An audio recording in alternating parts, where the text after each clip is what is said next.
लोग examination process को रुकाने के लिए आया नहीं। और दूसरा बात ये है कि हम यहाँ पे डिस्टर्ब करने के लिए या फिर ऑब्स्ट्रक्ट करने के लिए हम we have not come with that intention. और आप सबको मालूम है हम लोग का यहाँ पे सिर्फ अरुणाचल प्रदेश में सिर्फ नहीं, बाकी स्टेट में भी ऐसा होता है कि कुछ ना कुछ होके आवाज़ निकलता है, अप्रोर होता है और कुछ समय तक बहुत लोग दुख दर्द है उसको बयां करता है। लेकिन जब इशू एड्रेस नहीं होता है तो सब अपना अपना लाइफ में जाके फिर से नॉर्मल हो जाता है। Same is the case with Arunachal Pradesh public service commission. पहले से 2006 में भी ऐसा हुआ, 2009 में भी ऐसा हुआ, 2012 में भी ऐसा हुआ, 2014 में भी ऐसा हुआ, 2017 में भी ऐसा हुआ, 2021 में भी ऐसा हुआ। और अभी जाके जो इशू 2022 से जो पेपर लीकेज का जो इशू है, हमारा जो ब्रेव हार्ट ग्यामर पादंग सर का उसका थ्रू से जो हम लोगों को पता चला है, तो वो इशू जो है अभी तक रिजॉल्व हुआ नहीं है। यहाँ पे ऑफिस में आने का जो सबसे बड़ा ऑब्जेक्टिव तो ये है कि जो एग्जामिनेशन अभी शायद एक दो एग्जामिनेशन हो भी गया और जो होने जा रहा है लाइक अपकमिंग एग्जाम से इन फ्यू डेज टाइम जो होने जा रहा है, हम लोग का मानना ये था कि अभी ये एग्जामिनेशन जो है ऐसा होना है कि दोबारा से ऐसा कंट्रोवर्सी होने का जो पॉसिबिलिटीज़ है वो बिल्कुल नहीं रहना है। तो इसलिए हम आज ये चीज़ को पूछने के लिए आया था कि सबसे पहले जो एसओपी का प्रिपरेशन है, क्योंकि कोई भी एग्जामिनेशन बिना एसओपी का आप एग्ज़ाम कंडक्ट करेगा and you know the consequences.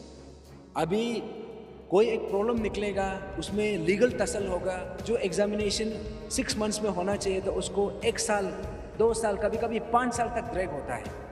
तो असली हैरेसमेंट उसमें निकलता है। तो अभी हम लोगों का जो स्टूडेंट्स का जो हालत है पिछले 2-2.5 साल से एग्जामिनेशन नहीं होने का कारण से इतना ज़्यादा संख्या में स्टूडेंट्स आज फ्रस्ट्रेटेड है। कोई पीजी में बैठा हुआ है, कोई कोचिंग सेंटर्स में जा रहा है, इनफैक्ट कोई रेंट हाउस में बैठा है। और यहाँ पे जितना भी सब अनएम्प्लॉयड है, सबका सब या तो अपना माँ पिताजी पे डिपेंडेंट है या तो समहाउ किसी तरह अपना सर्वाइवल मैनेज कर रहा है।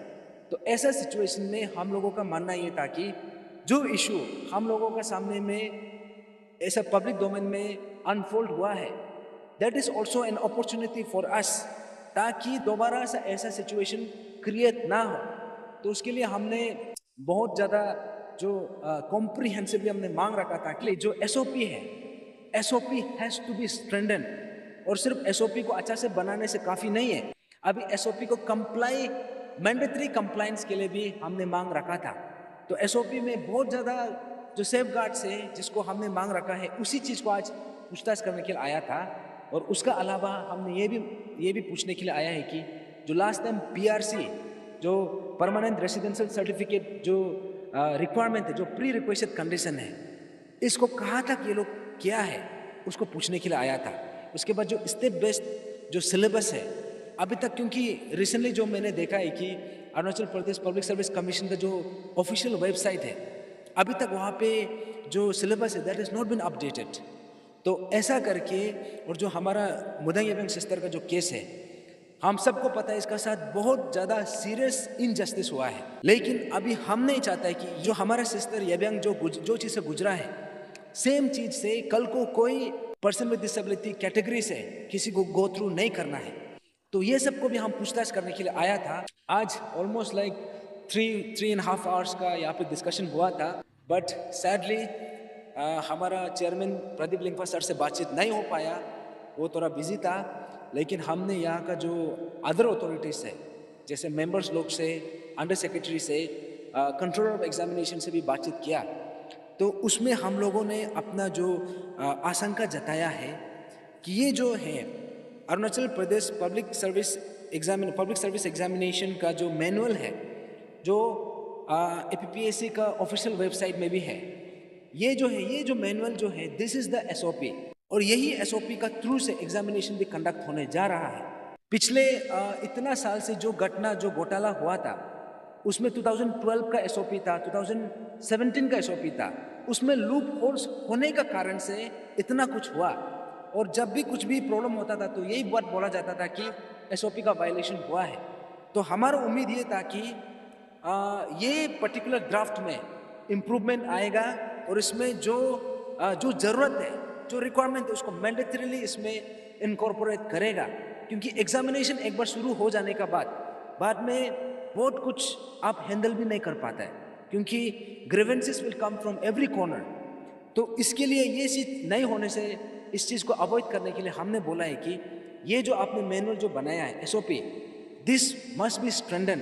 तो उसके लिए हमने एक कॉम्प्रिहेंसिव एक रिप्रेजेंटेशन लिखा था ऑन 23 जनवरी 2023 को, I mean 24 को, कि यहाँ पे कौन कौन सा इसमें इनकॉर्पोरेट करना है। तो हमने देखा है कि क्रॉस चेक करने के बाद पता चला है कि ये जो मैनुअल जो है 2024 का, this is just a photocopy of 2012 and 2017 का। इसमें ज़्यादा सब्सटेंशियल चेंज आया नहीं। I think this is an alarm bell. Commission ने अभी तक सबक सीखा नहीं है। जो गड़बड़ी SOP 2012 से निकला था, 2017 से निकला था, वो गड़बड़ी को आज रुकाने के लिए हमारा एक्सपेक्टेशन ये था कि Arunachal Pradesh public service commission का जो ड्राफ्ट मैनुअल फॉर ये कंडक्ट ऑफ एग्जामिनेशन 2024, हमारा ये उम्मीद ये था कि there will be changes here, लेकिन this is just a photocopy of the previous manuals. इसमें ज़्यादा कुछ सब्सटेंशियल चेंज नहीं है। फॉर एग्जाम्पल, हमने मांगा है कि जो ग्रीवेंस रिड्रेसल सेल है, there has to be dedicated grievance redressal cell, और यहाँ पे जो एग्जामिनेशंस का जो डिफरेंट स्टेजेस है उसको एट द रिस्पेक्टिव एग्जाम्स में ही, रिस्पेक्टिव स्टेज में ही उसको एड्रेस करना है। वो चीज़ यहाँ पे मेंशन नहीं है। और जो RTI का जो प्रोविजंस है, हमने लास्ट टाइम ये भी मांगा था कि जब हम आंसर स्क्रिप्ट मांग करता है, आंसर स्क्रिप्ट में हम लोगों को क्या करता है कि खाली आंसर स्क्रिप्ट दे देता है, और ईच क्वेश्चन में कितना मार्क्स दिया है दैट इज नॉट मेंशन। तो हमने बोला था कि अभी RTI का प्रोविजन का थ्रू से कमीशन जो हम लोगों को पहले जो देता था, I think almost like 10-15 years पहले, हम लोगों को ये था कि हम लोगों का जो आंसर स्क्रिप्ट है उसमें ईच क्वेश्चन का मार्क्स भी दिया जाता था। तो अभी हमने बोला है कि अभी वो चीज़ हम लोगों को देना चाहिए, बट सैडली वो चीज़ इधर में इनकॉर्पोरेटेड नहीं है और ये कहीं में भी लिखा नहीं है। तो उसका अलावा हमने जो मांगा है कि PWD कैटेगरी का जो स्टूडेंट्स लोग का जो सिलेक्शन प्रोसीजर है, उसका रिक्रूटमेंट प्रोसीजर है, उसको रिवैम्प करना है, उसको स्ट्रीमलाइन करना है। अभी तक उसका कुछ भी स्ट्रीमलाइनिंग हुआ ही नहीं है। इनफैक्ट यहाँ में एक ऑर्डर निकला है, ये हमारा जो ये joint secretary come control of examination का जो एक ऑर्डर है 30 अगस्त 2024 को, यहाँ में एक ऑर्डर निकला है कि यहाँ पे जो भी रिजर्वेशन है, चाहे पर्सन विद डिसेबिलिटीज़ का हो या फिर ये का क्या बोलते हैं एक्स सर्विसमैन का हो या फिर स्पोर्ट्समैन का, इसमें ये लिखा है कि यहाँ पे जो डिपार्टमेंट का जो भी वो लोग का रिकमेंडेशन होगा, हम लोग वो रिकमेंडेशन को सुनेगा, ऐसे करके एक ऑर्डर निकला है। लेकिन बुदांग येबेंग सिस्टर का केस में तो अपोजिट ही हो गया। वहाँ से सजेता और इसका जो कंसर्न डिपार्टमेंट जो बार बार लिख रहा था कि इसका साथ अन्याय हुआ है, फिर भी ये लोग तो सुना ही नहीं है। ये लोग ये बोल के कि हम ऑटोनोमस बॉडी है। अभी this is a contradictory order. अभी इसका ये ऑर्डर का थ्रू से ये बोलने के लिए कर रहा है कि department will be responsible, department जो रिकमेंडेशन देगा उसको हम सुनेगा। लेकिन यहाँ पे जो हुआ है, एक्चुअली में जो हुआ है, डिपार्टमेंट का रिकमेंडेशन देने का बावजूद भी कमीशन सुना ही नहीं है। अभी हमको ये ऑर्डर को समझ में नहीं आ रहा है, तो इसी बात को भी हमने पूछा है, तो we have not been given the satisfactory answer. तो वैसा ही यहाँ पे देयर आर मोर इश्यूज जिसको हम in due course of time आप लोग को हम अपडेट करेगा। क्योंकि ये जो इशू है, मैंने शुरू में जैसे कहा कि this issue pertains to every one of us, चाहे आप इसको एग्री करो या ना करो, चाहे आप इसको इग्नोर करो या फिर ना करो, क्योंकि ये घर जो है, ये जो इशू है हर घर से जुड़ा हुआ है, हर एस्पिरेंट से जुड़ा हुआ है, हर पेरेंट से जुड़ा हुआ है, हर स्टूडेंट जो स्कूल में है उससे जुड़ा हुआ है, हर माँ पिताजी जो हाजरा कर रहा है, जो सब्जी बेच रहा है उससे जुड़ा हुआ है। अगर इसको आप सही तरीक़ा से एड्रेस नहीं करेगा, जो हमने 2-2.5 साल में जो हमने यहाँ पे इंस्टीट्यूशन का जो डार्क साइड देखा है, हम ये उम्मीद करते हैं कि ये चीज़ दोबारा रिपीट नहीं होना है। और ये मैं बात फिर से दोहराना चाहूँगा, हम यहाँ पे एग्जामिनेशन प्रोसेस को रुकाने के लिए आया नहीं है, हम यहाँ पे डिस्टर्ब करने के लिए आया नहीं है। हम यही बोलने के लिए आया है कि आप एग्जामिनेशन कर रहा है और हम भी चाहता है कि आप एग्जामिनेशन जल्द से जल्द करो, लेकिन with a proper SOP, with proper guideline, with proper framework. अभी देखा है तो ये फ्रेमवर्क में there is so much of loopholes. तो this I will discuss in detail in coming times. तो meanwhile thank you so much आप सब आने के लिए। आज हम लोग यहाँ पे अरुणाचल फ्रंटियर ट्राइबल फ्रंट हम लोग आया है। Previously I was part of pan Arunachal joint steering committee का, आई वॉज वाइस चेयरमैन, लेकिन I have taken exit from there. लेकिन अभी जो ये एपीपीएससी का जो इशू है, ये जब तक सॉल्व नहीं होगा, we are not living this issue any time soon.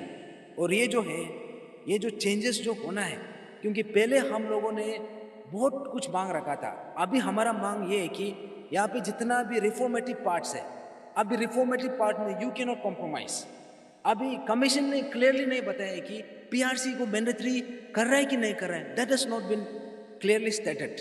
और उसका अलावा हमने यहाँ पे मांग रखा है कि एग्जामिनेशन जब रिजल्ट डिक्लेयर होने से पहले आंसर की इसका पब्लिश होना है, और आंसर की को पब्लिश करके उसको ग्रीवेंस को एड्रेस करने का एक विंडो पीरियड देना है, and then you go to the next stage. क्योंकि क्या होता है कि जो प्रॉब्लम जो है प्रिलिमिनरी स्टेज का जो प्रॉब्लम है, उसको आप वाइवा तक खींचता है, जिसका कारण से कोई लीगल दौर में जाने से वो एग्जामिनेशन जो 6 मंथ्स में कंप्लीट होना चाहिए था, उसको आप 4 साल खींच देता है। और ये 4 साल खींचने का चक्कर में असली में उम्र भी निकल जाता है। तो इसलिए थैंक यू सो मच, और ये इशू को मैं अपडेट करते रहूँगा। और this issue is not living us just like that. ये इशू को एड्रेस करना ही पड़ेगा, और हम फिर से एपीपीएससी ऑफिस में दोबारा आएगा एंड विल टेक अपडेट्स, और हम पूछेगा कि ये मैनुअल जो चेंजेस यहाँ पे जो एसओपी है, एसओपी में यहाँ पे नेसेसरी चेंजेस आना पड़ेगा। Thank you so much.